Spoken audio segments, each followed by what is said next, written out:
You just have two more problems on this page, E and F, so let's take a look at those. In E, we have negative 2xy to the third squared. So if we square everything inside our parentheses, we'll start off by squaring a negative 2. Well, negative 2 squared is negative 2 times negative 2, which is positive 4. Then we also have to raise the x to the second power, square it, and that'll give us an x squared. And lastly, we have to square the y cubed, which means we'll do the 3 times 2, which is 6, so we'll get y to the 6th, and we are done. That's our final answer. In problem F, we end up with 2x squared over y cubed raised to the third power. Again, just like the last one, when we have an exponent, it means we have to raise everything on the inside of the parentheses to the exponent. So we're going to start out with raising the 2 to the third power. Remember, it's not 2 times 3, it's 2 to the third power, which means we're going to be doing 2 times 2 times 2.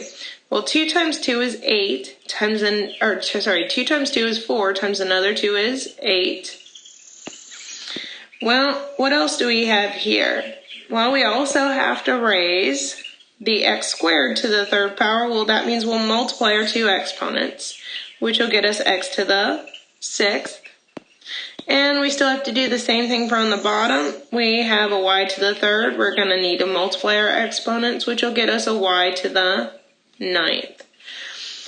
Be careful, you can't reduce the x's and y's because they don't have the same base. We can't go any further. So our final answer is this, 8x to the 6th over y to the 9th. And we're all done. Let's take a look at G.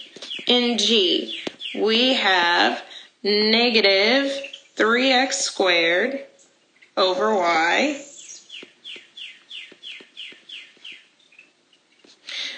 squared. So the first thing that we'll look at doing is squaring everything that's on the inside, starting out with a negative 3. So that means a negative 3 squared, which means a negative 3 times a negative 3, which is a positive 9. So we'll start out with a positive 9 as part of our answer. Then we'll end up squaring the x squared, which will get us an x to the 4th because we're multiplying exponents. When you have a power to a power, we multiply the exponents. And lastly, we also have to square the y that's on the bottom, which just will become a y squared. Notice there's nothing here with the same base, so we're all done. And that's it. Our final answer is 9x to the 4th over y squared. Let's take a look at H. We've got xy to the 4th over negative 2z cubed raised to the third power. So the first thing that we would do is raise one thing at a time to the third power, starting with the x. So that'll get us an x cubed. Let's see what else we end up with. We have that's on the top. Means we also have to raise the y to the 4th on top by 3. Well, that's going to give us, remember, we're going to multiply our exponents, a y to the 12th. I also have to raise everything on the bottom to the third power. Well, starting out with the negative 2. Well, negative 2 to the third power means I've got a negative 2 times the negative 2 times another negative 2. Well, the first two negative 2's is a positive 4 times one last negative 2 makes it a negative 8. So I'll have a negative 8 there. I can't forget the z either, though. The z, which is already cubed, has to get cubed again, which is going to be multiplying the exponents, getting me a z to the 9th. So my final answer is x cubed y to the 12th over negative 8 z to the 9th. Now, with the negative, I may want to rewrite that with the negative being out in front of the fraction, so I can leave my x cubed y to the 12th over 8z to the 9th. But let's just take that negative sign on the 8 and let's just move it out in front of the fraction. just for ease of reading the problem. We do end up with a final answer that is negative. Continuing along, we have problem I. We have negative 8xy in parentheses times y cubed all over 4x to the 5th, y to the 4th. So in this one, if we were to rewrite it, we've got negative 8xy times y cubed over 4x to the 5th, y to the 4th. What we would want to start by doing is simplifying the top a little bit. And we can because we've got a y and a y cubed that are being multiplied. Remember, when you multiply, you add exponents. So I'm adding a 1 that was hidden and a 3. So I've got 1y added to 3 more is a total of y to the 4th on top. Continuing along, what I already have up there is a negative 8 and an x. And on the bottom, I had a 4x to the 5th, y to the 4th.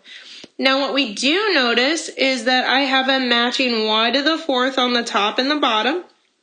Because they are exactly the same, there's 4 y's on top and 4 y's on the bottom. We can cancel out the 4 y's on top with 4 of the y's on the bottom.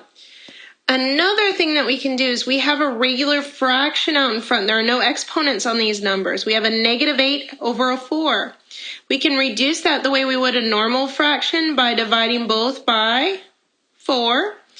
And let's see what that does for us.